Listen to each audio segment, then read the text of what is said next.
আপনি যদি 5 বার সালাত আদায় না করেন তাহলে আপনার খাওয়া হারাম, আপনার দুনিয়াতে বেঁচে থাকা হারাম, আল্লাহর অক্সিজেন ভক্ষণ করা হারাম। কোন লজ্জায় আপনি আল্লাহর অক্সিজেন নিচ্ছেন?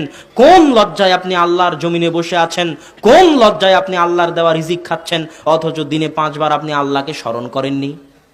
কথা মনে হয় বুঝাতে পারিনি আমি আবারও বলি, যদি আপনার লজ্জা থাকে, হায়া থাকে, শরম থাকে, তাহলে আল্লাহর নেয়ামত ভোগ করতেছেন, তার বদলা হিসেবে অন্তত পক্ষে দিনে রাতে 5 বার আল্লাহর ইবাদত করতে হবে, আল্লাহকে স্মরণ করতে হবে। যদি দিনে রাতে 5 বার আল্লাহর ইবাদত না করেন তাহলে আপনার খাওয়াও হারাম, পড়াও হারাম, থাকাও হারাম, চলাও হারাম। এগুলো একটা জিনিস ভোগ করার আপনি অধিকার রাখেন না। অক্সিজেন, আল্লাহর দেওয়া অক্সিজেন ভোগ করার অধিকার রাখেন না, আল্লাহর জমিনের ফল খাওয়ার অধিকার রাখেন না, আল্লাহর সূর্য ভোগ করার অধিকার রাখেন না, আল্লাহর জীবন ভোগ করার অধিকার রাখেন না, আল্লাহর চোখ ব্যবহার করার অধিকার রাখেন না। এগুলো হালাল করতে চাইলে দিনে রাতে কমসে কম 5 বার আল্লাহর ইবাদত করতে হবে।